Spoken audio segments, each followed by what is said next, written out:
Mormon Mental Health Podcast is a production of the Open Stories Foundation and relies on donations from its listeners like you. To help keep this podcast alive, please consider becoming a monthly subscriber. Any amount will make a difference. You can click the right-hand donate button on mormonmentalhealth.org. All contributions are tax-deductible within the United States and go towards podcast production and building community support and program development for Mormons on various paths and journeys. Thank you for listening.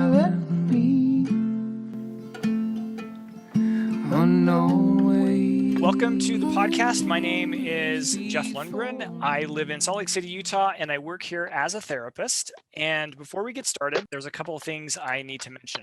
First, Mormon Mental Health Podcast is sustained only through your donations. It costs about a minimum of around $5,000 per year just to cover the cost. So any donation is super helpful, and your donations go directly to sustaining this podcast. You can do this at our website, which is mormonmentalhealth.org. And if you'd rather not make a financial donation, there are other ways you can help. Of course, you can like our Facebook page. You can share links to episodes that you enjoy. You can tell a friend. You can provide some comments or feedback on any of these platforms. And of course, you can always contact us and recommend topics that would be interesting to you. So that being said, I am super excited. Today we have a very special guest, and I think you're really going to just love her. And this topic is very intriguing, and it's a bit taboo, which makes it more exciting. Today we're going to have a conversation about ethical non-monogamy, and more specifically polyamory. And we're also going to talk a little bit about our guest's story and how she sees this has impacted mental health, or how mental health conditions and situations actually show up, which is quite a list, I'm sure. So just as a primer, just some history. The Mormon Church has a very interesting history with non-monogamy, which is kind of funny because they're so stringently, trying to promote, this very atomic family, nuclear family, but it wasn't always that way. Since the early days of the church, some members practice polygamy, and polygamy is where one man is married to more than one woman. And that was somewhat common. Not everybody did but some did, until around the early 19th century. And it took a couple of tries, but eventually the church denounced the practice. And when that happened, there were a few offshoots because they wanted to continue doing this. Obviously, it was probably very disruptive to families, and some people chose to kind of break out on their own. Today, the main branch of the Mormon tradition, the Church of Jesus Christ of Latter-day Saints, they don't practice polygamy. They haven't endorsed it. In fact, like I said, since the early 19th century, if you were found to be practicing it, they would excommunicate you. So our guest, and I'll kind of give a little, and the history is important, but I want her to tell her own story a little bit. But it is my pleasure, and I want to introduce Andraea. Andraea, thank you for joining us. Hi, Jeff. Thanks for having me. I'm happy to be here. Of course, you're very welcome. So, and were you? I know you live in Canada. Were you born in Canada as well? Yes, born and raised in Alberta. Okay, very good. So she grew up as a member of the church. I don't think she is a member currently, but tell us a little bit, Andraea, about your experience growing up Mormon, a little bit about what that was for you. Yeah, absolutely. So I come from a family that has ties to the very earliest phases of the Mormon Church via Brigham Young through one of his polygamous wives, through Zina Diantha Huntington Smith Young. It's a mouthful. And Zina and her story are actually part of what for me is a very deeply personal story about the abuses within polygamy in the early Mormon Church. So that is where my family has its roots, is through Zina and through one of her daughters who was sent to live in Canada with her husband, Charles Oricard, and through the family that he had there. So my family has those roots there. I have quite a bit of family who are still active members of the church, but I myself left and have not been a practicing member of the Mormon Church since I was 18 years old. Got it. And I think it's important to know, as I laid out that history, that your involvement in the Mormon Church is the main branch of Mormonism, not one of these offshoots? Yes, that Okay. is correct. My family is from the Brighamite sect of the Mormon Church, which Okay. is the Mormon Church in its current iteration is the closest to the Brighamite sect as it was active at the time. Right. Okay. So, as I've indicated, you've been involved in a committed polyamorous relationship for a few years at least. Yes, I am in two polyamorous relationships presently. My longest standing one, we're coming up on our 4th anniversary actually in the next week or so. And my primary relationship, I have been with my primary partner for just over 3 years now. Okay. So, which in the grand scheme of things is fairly short lived. However, in terms of commitment and really in contrast to what we see a lot of people of varying traditions fall into, it's a long time in terms of relationship perspective, especially non-monogamous relationships. Right, for sure. And it's really interesting because as a therapist, I work with most of the clients that I have are in monogamous relationships. And it's interesting because, if you read the works of Esther Perel as an example, she talks about the definition of monogamy, that monogamy used to mean one intimate partner for your entire life. And now it's more like serial monogamy, where we'll have one partner at one time, but that doesn't mean that we're going to only have one partner. But this just, I think, illustrates that the diversity of how we think about intimate relationships or sexual relationships, and sometimes, there's a variety of how we bond and connect with others that could include or not include some of these things. It is a very diverse playing field. And the Mormon Church's history, right, which we call polygamy, is where a man is married to more than one woman, but that's not the only format. Maybe you can educate us on some of the different types of ethical non-monogamy that you're familiar with or aware of. Yes, absolutely. So, starting with the term ethical itself, the way that the Mormon Church practiced non monogamy in its early days was incredibly non ethical. And what I mean by that is that the women who were approached by leadership, I'm trying to phrase this in a way that isn't quite as divisive as it could be, very seldomly actually had real input into whether or not they married, for instance, Joseph Smith, Brigham Young, a lot of these leadership that it was a very predatory and coercive type of non-monogamy where it was power based, where women were treated as though they were pawns, as though they were objects to be traded and sold for profit. So that is the biggest crux of it for me, is that Mormon polygamy, religious polygamy, is about property. It's not consensual. It's not about the deeper emotions between individuals who choose to have a relationship styled like this. So within non-monogamy, think of it like a big umbrella. So non-monogamy is the umbrella, and the little spokes hanging off the umbrella would be things like polyamory, where the relationship is between multiple consenting adults and everybody has or seeks to have and sustain an equal say in that relationship. Another branch of that would be swinging, where the non-monogamy is sought to be strictly physical, where your bonds with other people would be more in terms of friendship. And then once those friendship bonds are established, then the sexual dynamic comes into play, but it stops at that. There's no dating each other as it would be within polyamory. And then there are also other styles of polyamory that are more based in BDSM and things like that, which I'm not going to go into great detail about. Styles of polyamory that are based in BDSM, alternate sexual lifestyles. There's a lot of variety in it. And it's something that comes up quite frequently in talking about polyamory. There's infinite variety because each individual looks at their relationships in a different way and has varying needs. Sure. So it's a lot less linear than a monogamous relationship where you're dating somebody, you're married to somebody, you're just looking for casual hookups, whatever that may be. Right. Which could be But my own fine. personal experience is one strictly rooted in polyamory. So that is what I'm the most well versed in. Okay. That's what I understand. And I think these other diverse forms of relationship or sexual contracting can be very healthy or not healthy. I know very monogamous relationships, missionary sex or no sex or whatever, but they can be very abusive. Not, a monogamous relationship as an institution is not necessarily a precursor to a healthy relationship.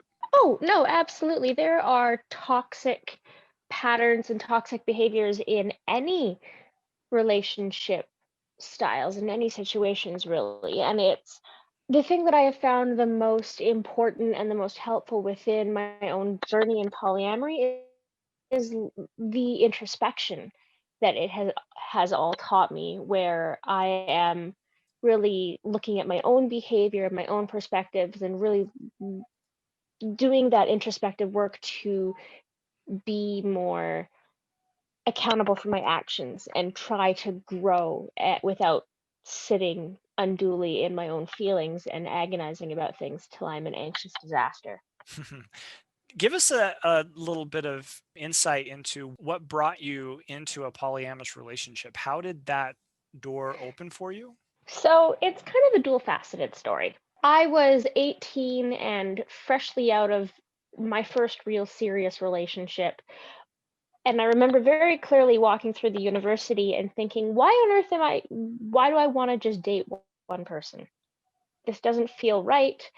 It's scary. I don't want to be everything for just one person. It was a lot of weight and a lot of responsibility. But living where I do, in a very conservative area, I didn't think that it was really, I didn't think it was, I didn't have any of the words. I didn't have the term polyamory. A lot of the language around non-monogamy is very, very fluid. It's constantly evolving, and we're seeing terminology erupt where it is needed. So the term polyamorous, I don't think even really existed in, what was it, 2008? I just thought, who's going to want to be with somebody who wants to be with other people, or who is open to that?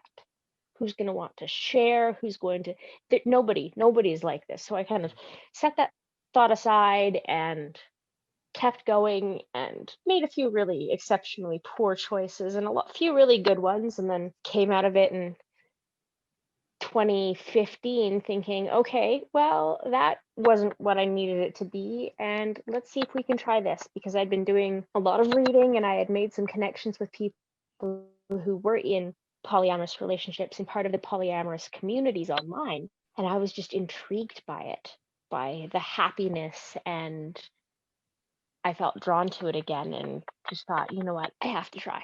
I can't not try, because what I'm doing right now isn't working for me and I'm not happy. So I made some changes and decided this is what I have to do, and it's led me to where I am now. Yeah, that's super fascinating, because I don't think it's easy. I would imagine it's hard enough to have a healthy and maintain a healthy relationship with one partner, let alone two. And as I understand, is from what I've read and some of the clients I've worked with, while swinging may be a very casual, less committed lifestyle in this way, polyamory takes a lot of work, a lot of communication, a lot of boundaries. Talk about that. Oh my goodness. It does. It takes an exhaustive amount of work. And what I mean by that is, first, it's the time commitment. So I have two partners, and I live with my primary partner. We share a home, we parent children together. He's my ride or die. If I was going to get married, it would be to him.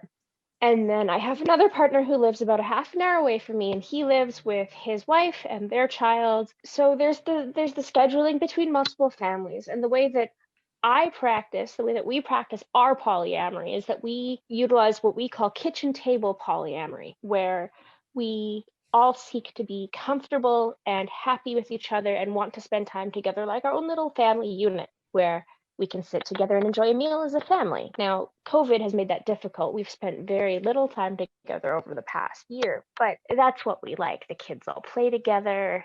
We can all sit around together and unwind with a drink at the end of the day.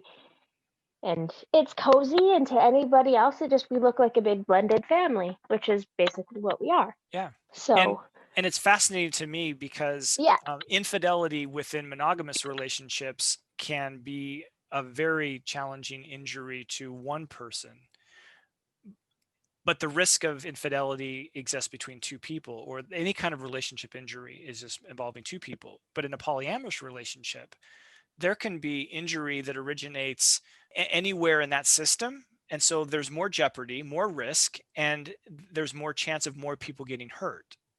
There is, but which is something that we have ourselves sought to prevent by being fortunate enough, thankfully, to live in a place where we can all have routine STI testing done. That's incredibly important within non-monogamous relationships, is having a solid contract in place, spoken or otherwise, about your sexual behavior. And I am a very passionate person about sexual health when it comes to non-monogamous relationships, and will go on forever about how important it is to be tested on a routine basis and also be open with your partners A lot of and being transparency. open about having total transparency even with results that nobody really wants to hear.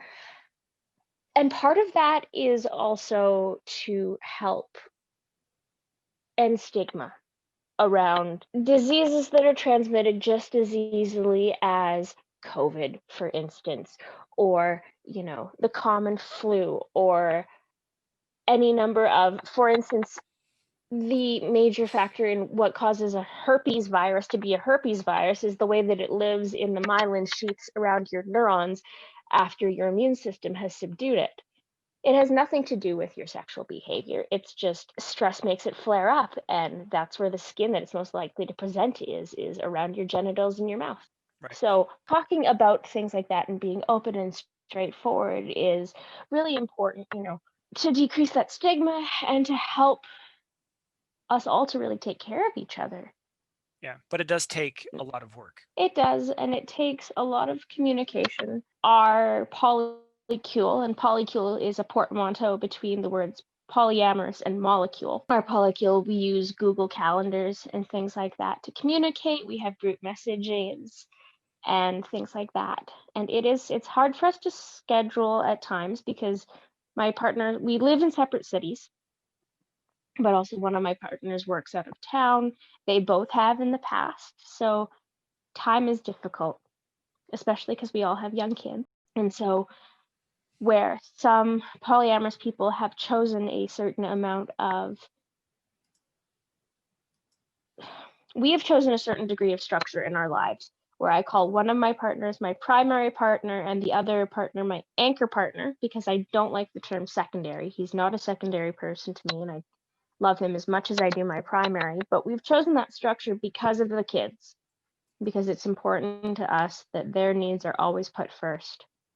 So we've chosen where the units where we parent are going to be the cores. And then relationships between us as individuals beyond that it comes after the kids are taken care of. It comes after those core relationships are nurtured.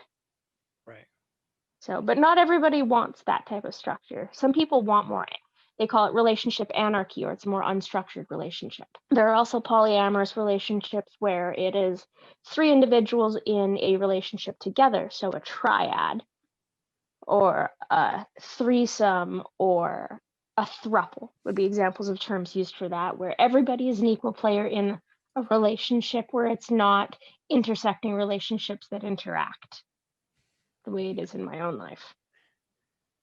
Again, these different terms that people may not be familiar with, polycule and anchor and throuple, triad, they describe the diversity of how polyamory is experienced. Yes, absolutely. Because, and again, it's that evolving language where terms are being used even regionally. There are terms that are used more frequently. For example, in places where there is a higher percentage of the population that is Polynesian descent, the term that would be used would be polyam, because poly would be Polynesian, whereas where I live, there are not, the community of Polynesian people is very small. So the term poly for us, it means polyamorous as well. So it's a very, very diverse community, and language is constantly changing. Yeah, and if I go into too much of the terminology, I don't want to confuse people either, Yeah. No, I think it's because important then just I'll to start kind of, rambling even more. yeah, I get it. And that's okay. I think dipping the toe in the lexicon of, intimate and or sexual or committed relationships or uncommitted relationships help to, create a discussion, at least for people, maybe to have with other people or as they read about it or try to explore it on their own. Mm-hmm. When I've worked with clients, it's fascinating. I think this is pretty consistent across a variety of moral dilemma. A lot of faithful members that don't drink, they've only had one sexual partner, or if they have only had one, there's maybe one or two others at most, and those are probably just teenage flings, that kind of thing. So when they reach in, or when they get into their adulthood and their faith is disrupted, they go through this transitioning faith journey. What comes out on the other side is common, in that these kinds of questions are asked. Wow, I've never really drank anything. I should go taste a beer. I should go have a glass of wine. Oh, I've never done this, or I'm bored in my marriage, or whatever. And so sex, drugs, and that rock and roll and everything that would circle that, right, comes up. And I And I'm see, laughing because I see this in people who are on their post-Mormon journey. I've been sure, very active in, like, for example, the Reddit ex-Mormon community in the past and things like that, where we see, someone kind of falls off the wagon, so to speak, and I feel horrible saying that, but, once you go over that cliff, you go as hard and fast as you can, and then you come out on the other side and everyone's kind of in shock and, okay, I survived that, right? sure. So, but at heart, it really indicates that a lot of us who are post-Mormon come out of it and we're very much so emotionally teenagers, lacking in some of that overarching experience to give us that impulse control, For sure. And I if that makes sense. and I understand this. I really do. And so what I see is some of my clients I've worked with, they're like, yeah, we decided to open up our marriage and do this, and it was horrible. It maybe destroyed their marriage or not. And I know some people that are practicing polyamory successfully, and I know a lot more people that struggled and it was challenging for them. And I think this is a Mormon phenomenon versus maybe other subcultures. And I No, think, it's not. It absolutely is not, to be oh, okay, honest. okay, I see it very, very frequently in the polyamorous community, where a previously monogamous couple starts to explore this together, and in doing so, the emotional work, the shift in relationship, the differences in attention that individual partners can experience cause a great deal of, just shifting in one's internal thoughts, and then it causes a shift in their relationship, and it's hard to reorient oneself in terms of that. So something that has become almost a cliche would be the couple where it is a straight masculine presenting partner and their female presenting partner who's possibly bisexual, wanting to explore and bring a third partner into the bedroom. So the fabled unicorn hunters, because they want to play together, and somebody falls for the other partner, but not for the third individual. And it's that type of drama it's cliche, it's uncomfortable, but it's that cliche because, you know, a lot of us have a tendency to jump into things without fully examining, or maybe we don't want to do some of that self-reflection. We don't have those tools yet to really think things through right. or to work through it. Sometimes you just have to hit those stumbling blocks on the way anyways to experience it before you can really learn. So do you see Mormons or ex-Mormons experiment differently than other people, or certainly different than what you've chosen to do? What would that be? My own experience was is definitely unique insofar as, while I entered non-monogamy with a now ex-spouse, it was still my own desire. It wasn't,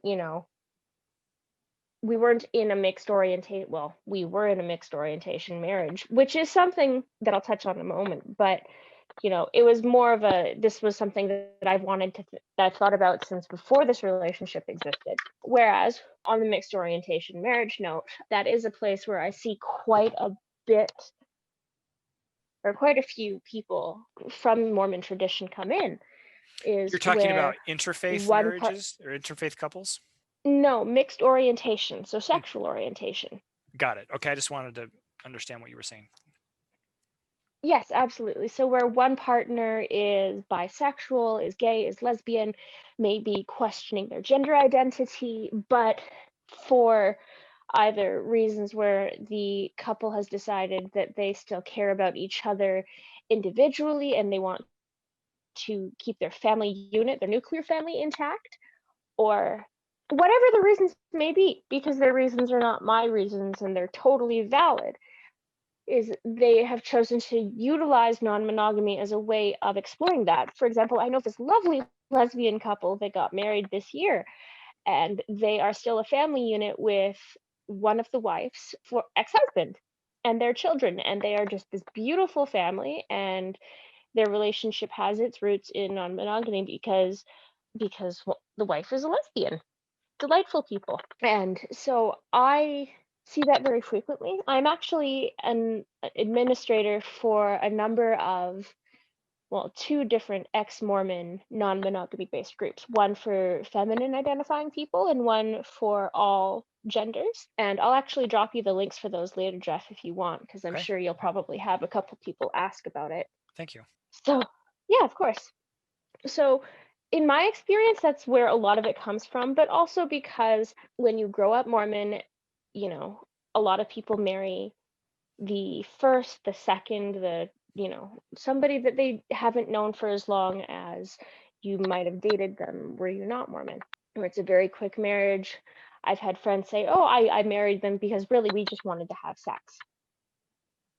So a lot of that comes into play. So when you come out of it and you go through a faith transition, you think, well, geez, we've missed out on a lot of things and we kind of want to experience them now. Right. So that's where another facet of it comes from. For sure. And I think that's okay. Like, we always are wanting to learn and grow and increase the experiences that create better versions of us. Oh, absolutely. Don't get me wrong. Oh, for sure. Sorry, phrasing things is not my strong suit today. No. Wherever that comes from, wherever Yeah. you are choosing to explore that from is exceptional. The life that I live is not an easy one, but it's one that I've also found to be deeply rewarding. It does take Right. a lot of work, but it's work that I'm happy to do because it's something that makes me happy. Yeah. And obviously not for everybody, right? I mean, it isn't. Not for everybody. I'm curious, like, when you say it's been really rewarding, is it rewarding because being in a polyamorous relationship requires a certain amount of introspection that you find enjoyable or helpful for you? Or do you, even including that, perhaps you just find something about polyamory enjoyable? All of the above. I have done more introspection and more self-reflection and growth in the past 4.5 years than I have done basically collectively in my life up to this point. I've learned a lot about myself and the things that I am and am not willing to tolerate and embrace within relationships, but also because I've met some really amazing people in my polyamorous communities through being parts of different discussion groups online and local communities. My anchor partner's wife is one of my very favorite people in the world, and I would love her even if I wasn't dating her husband, but I am glad that I am because I get to have her in my life too. Some polyamorous relationships, I understand, are very close. Like, they're Yes. very close. Do you mean that in the terms of partners, there's overlap between partners, so would be Not individuals, necessarily, although I'm sure or that's is that true. more just the social closeness? Social closeness. That's what I was thinking. Yes. Yeah, well, for us, it's become our chosen family unit. Now, there are people who are in non-monogamous relationships where they're happy to be polyamorous, but they are more open about the relationships on their own, so they don't have a lot of overlap with their metamors. Metamor being a term for their partner's other partners. Right. So, but they choose not to have that level of interaction for whatever reason, Sure. and it works for them. But I am the type of person that I love hard, and I like to be part of my people's lives, and part of that means caring about the people that they care about too. Yeah. That's super fascinating. And this is human nature. We seek out companionship and relationships that provide us support and safety and bring us enjoyment. And so we find that these things also exist within these terms, polyamorous relationships, as well as any other relationship. Yes. Yeah, I find it super interesting. So one of the things I thought we could discuss, and you can bring up some examples or things that are interesting to you. Polyamory, because it's a uncommon social engagement and comes with its own set of unique challenges that are notable and difficult in some cases. We also, I would imagine, some people experience some amount of complication with regards to certain mental health things, challenges such as anxiety, jealousy, depression, personality disorders, boundaries, communication problems. And we kind of talked before we got started. You're like, yeah, that and everything. Yes, absolutely. So I don't actually see the mental health challenges that come from polyamory or are related to polyamory as being really unique to that relationship style. The thing that to me is the most unique about it is how ethical non-monogamy and the work and the circumstances that come as a result of that really throw all of those struggles into very sharp contrast. So it's a lot harder to hide from your own insecurity about, am I good enough for my partner, when you are outright saying, well, I'm being enough isn't what I want. It's I want to push past that. So it takes a lot of introspection, and it's something that I have had to work very hard at, coming from a past life where I downplayed my own needs compulsively, to a life now where my partners occasionally have to really drag it out of me to have me open up to them, but where my needs are always taken into consideration and respected, and where I can speak up when I'm struggling and have people give me the space that I need and hold space for me. It's remarkable. It's incredible, and it's taught me a lot about advocating for myself and for about advocating for other people, which has also led to me talking almost exhaustively about my own mental health struggles and my issues with anxiety and depression, especially now because I have a young child at home. So What it what is throws a it lot of about? that into very sharp relief. No, for sure. So what is it about polyamorous relationships or any type of ethical non-monogamy perhaps that creates those contrasts so distinctly? It's I think foremost it's through comparison, which is, I've heard comparison is the thief of joy as as a frequently used saying, but it's a lot of it comes from there, from seeing, you know, so my partners are attracted to me, but they're also attracted to this person. So what does this person have that I don't? Or how are they like me? How are they different to me? What draws my partner to them as well? So it's a lot of that. But it's also, as much as humans are pack animals, we're also possessive, jealous, anxious, neurotic blobs of jello shot through with electricity. So I love your description. so it's survival instinct. It's survival instinct. Yeah. We look at other people and anything that disrupts our daily life as a potential threat, so we analyze it to see where our weaknesses or where their weaknesses are and how we could be hurt or vice versa. Yeah, I see, and I'm sure that you're aware too, in my own personal experience, we seek out coping strategies to help us regulate certain challenges that we experience in our life. Most of the time, those are probably healthy for the vast majority of people to choose them, but sometimes we can overreach and actually, do things that, while it may be a band-aid for something, is causing us more difficulty. And I think relationships are like that. Oh, absolutely. So I frequently see that with, as I had mentioned earlier, the unicorn hunting couple, the mixed orientation couple, or the couple that's exploring and wants to try bringing an additional partner into their lives. And part of why this is such a looked down upon practice is because at its core, it really, ignores the fact that this third partner is in fact a whole person who is not just, a walking sex toy on wheels. If they are an individual person with needs and with feelings and with a life that is not strictly and solely dependent on their relationship to these two other people bringing them into their lives. They didn't just, materialize when these people decided they wanted them. I'm also really curious too, because I've seen this where culturally our Mormon past informs us that there's other ways in which people have practiced marriage relationships, polygamy. And so, unlike other cultures, not all cultures, but unlike most other cultures, like the thought of anything but monogamy is never considered appropriate, or it's not something that people would think about.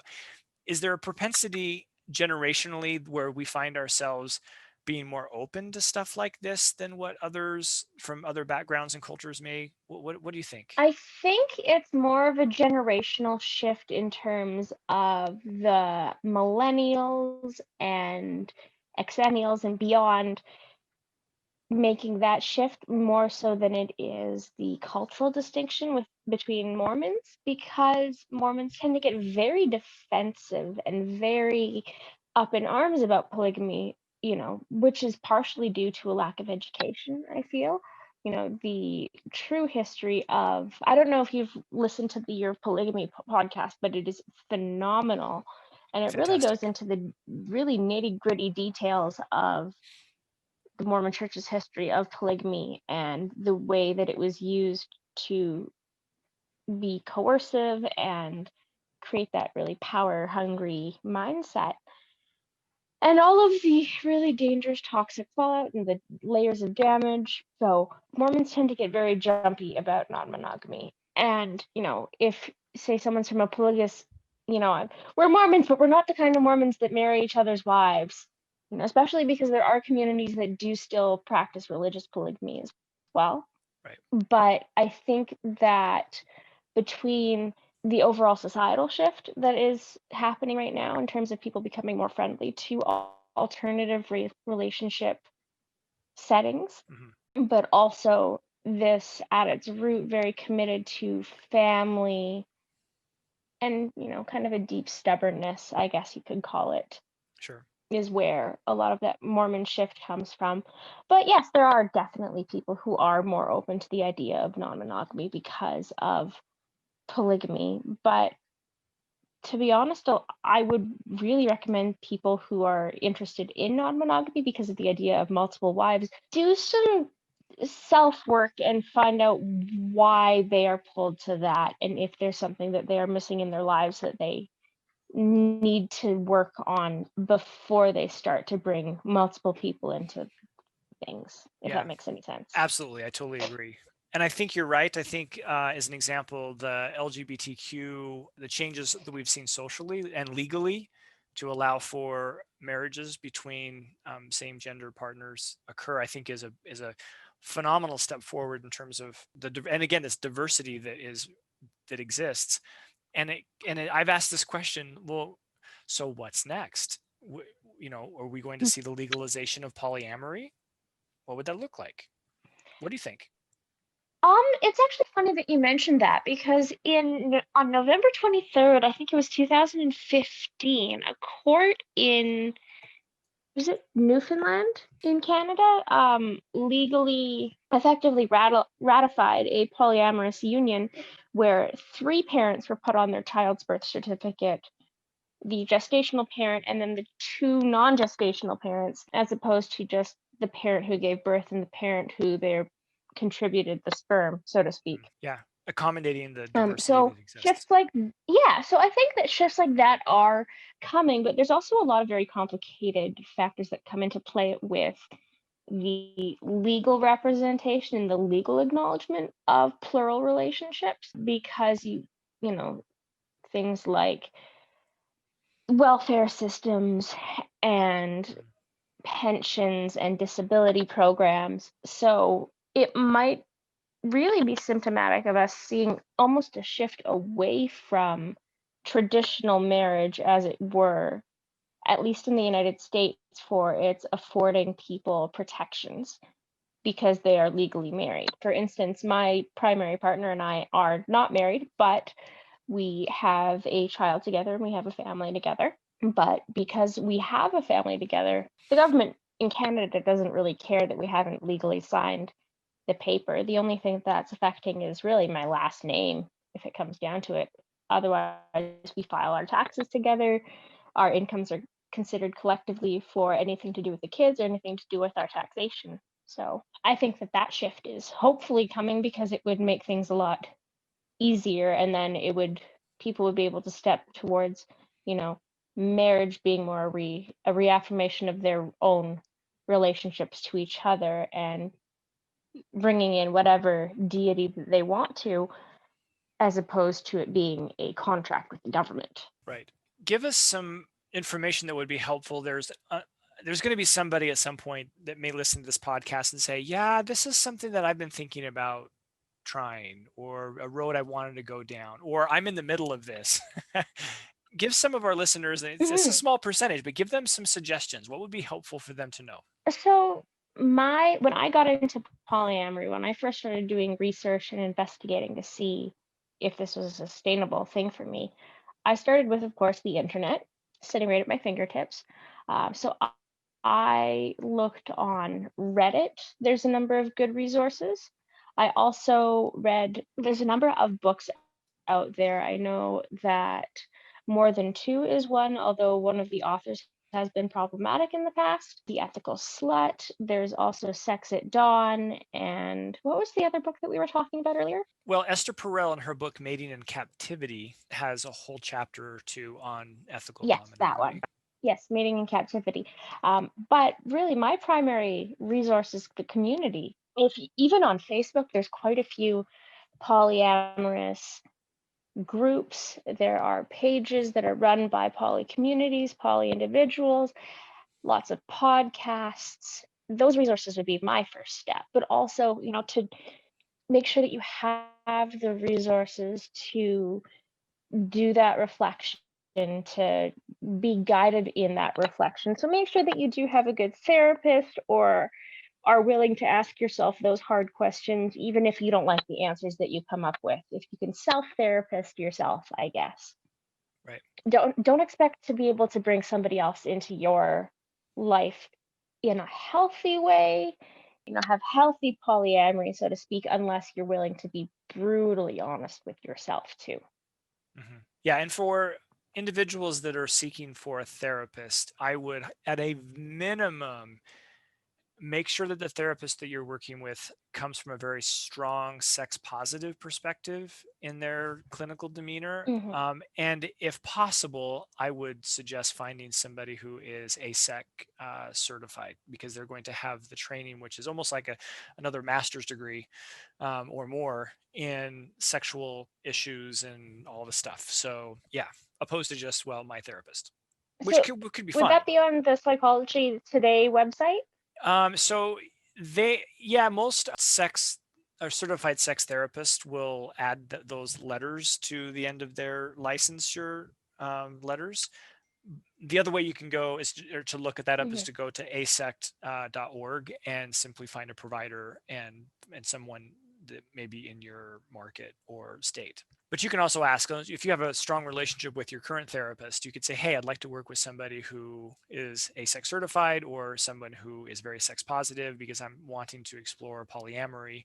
If that provider does not feel competent to do that, and I would think in many cases they probably wouldn't, they may find more value in finding somebody who does. And it doesn't mean that they have to abandon their current therapist, but this is a very specialized type of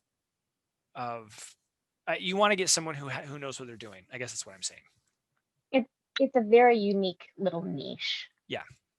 Yep, for sure. Well, these are really great resources. Thank you for providing that. What would you like to add? I don't know if I've asked you maybe everything that is important to you, or where you might have something of interest to you. What would you like to share that we didn't talk about? No, I think that we've really covered basically all of my bases. I'm gonna, send you a few links later so that you can include them in the blurb for this podcast if you'd like. Yep.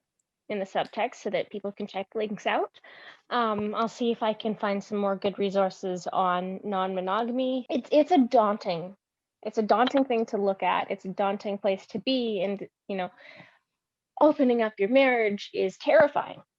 There's a lot of ways that it can go wrong, but there's also a lot of ways that it can go right. And I was talking with a friend this morning about how, since they and their spouse have pursued non-monogamy, it's really led to them being a lot closer and being, that more assured in their bond, because they know how well they work together and also can appreciate what they have to offer other people as well. Yes, I've seen this. Like I said, I know of couples that are really enjoying having diversified their family system, right? Whatever that is for them.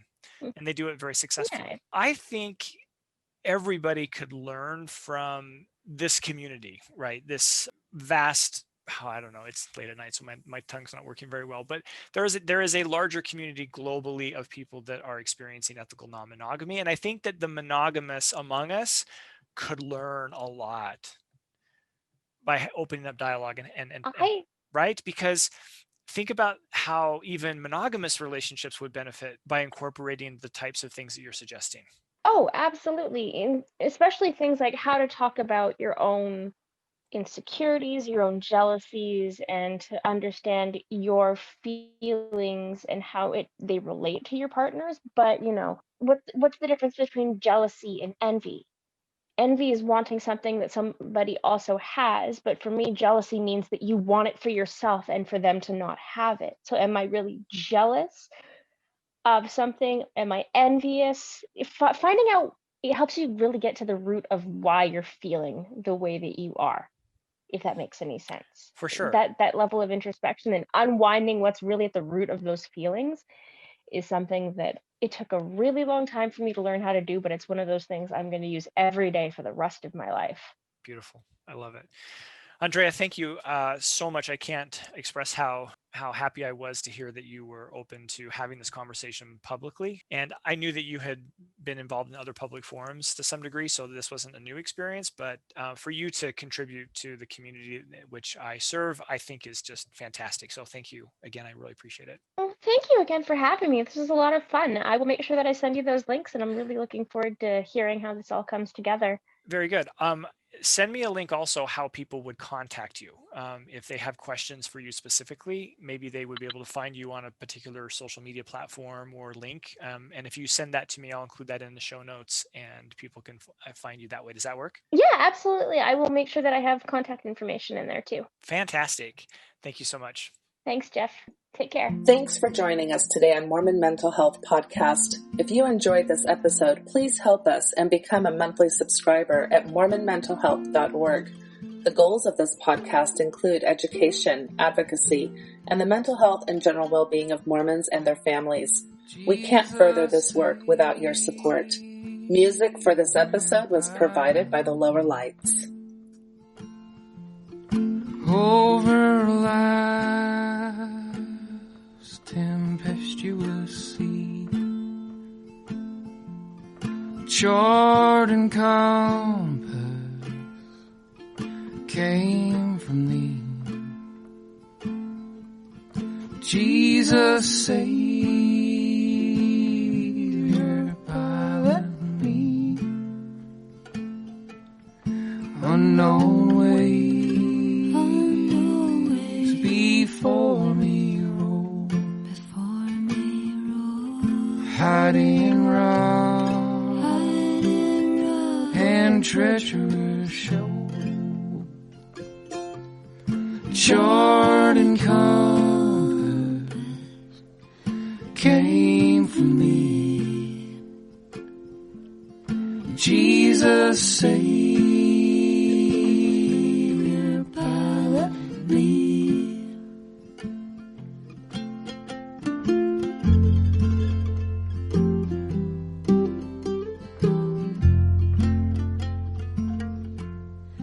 As a mother stills her child,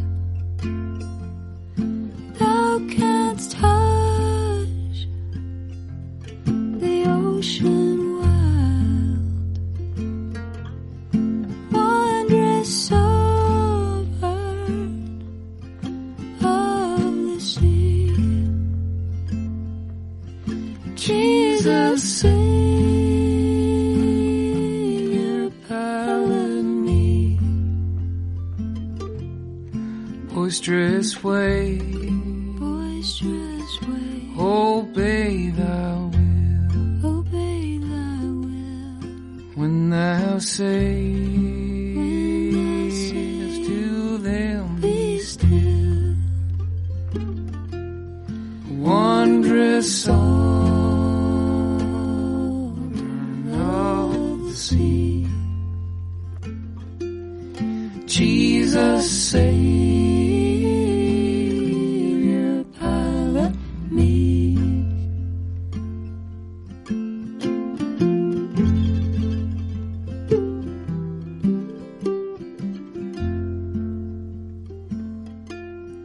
When at last I near the shore, and the